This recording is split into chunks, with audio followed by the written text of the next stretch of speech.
Hello, my name's Imogen. I'm a yoga teacher and I'd like to go into the posture, downward facing dog. It's something which I think a lot of people are confused about initially when they start yoga, because there are essentially, I've noticed, two different ways that it's being taught. You could say one is from the Iyengar school and one is from the Ashtanga school.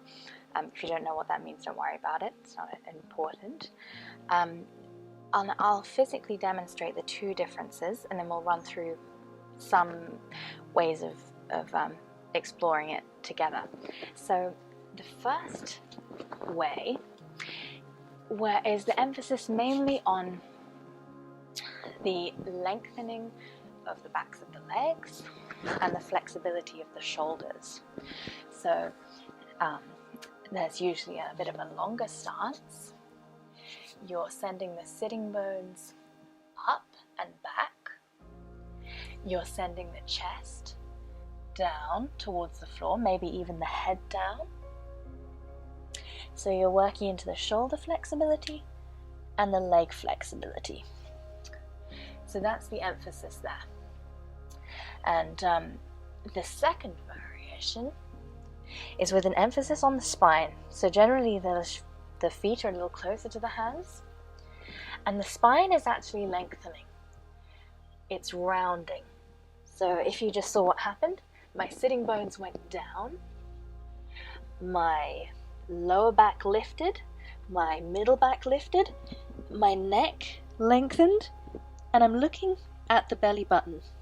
So in Ashtanga Vinyasa, the drishti of the downward facing dog is the belly button, because we're rounding the spine.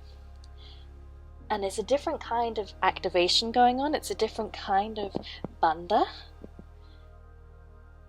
I'm almost able to do a sort of Nauli technique with my stomach muscles through the pulling forward of the tailbone and the compression of the chest. There's less emphasis on the backs of the legs being lengthened, because my sitting bones are going down. The top of my hips are lifting up. So the way we could work this together as a way of physically understanding it is if you come now onto your hands and knees and you make the basic posture of the cat, the angry cat. The tailbone points down. Most people probably know how to do this. Your chest lifts up and your chin tucks in. The spine is lengthened. You can probably feel that. It's longer than it would be in its anatomical position, shape with all its curves. Then you tuck the toes under and you make the same shape in the air as you do in the cat. So just the only difference is the heels, the toes tuck. The heels can be lifted or on the floor, depending on your leg flexibility. Not so much important here. So if you do that one more time, round the spine, close your eyes and feel the architecture of the spine. Then make the same shape in the downward dog, just with the knees off the floor. Pull the nose to the belly button, push the tailbone to the floor. That's option one. Option two, or the second way of doing it, is to extend the arms forward, push the hands down. It's like a puppy pose, right? Anahata, I think it is.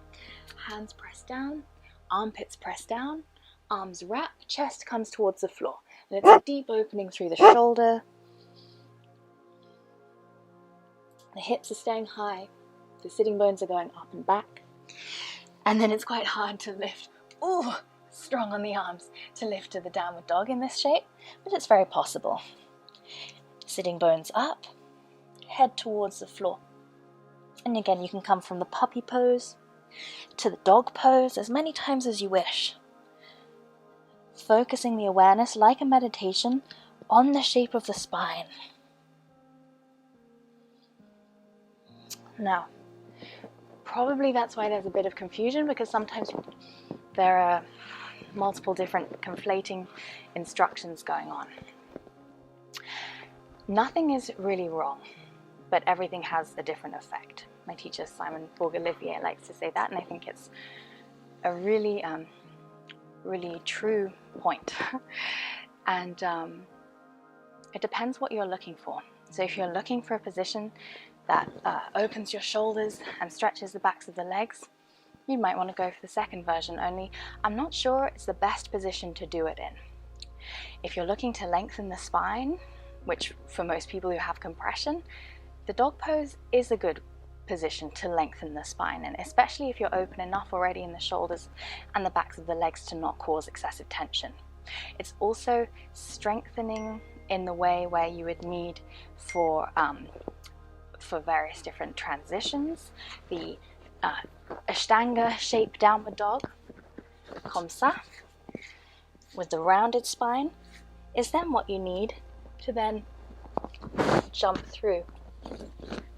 Rounded spine into the strength, not opening up like this.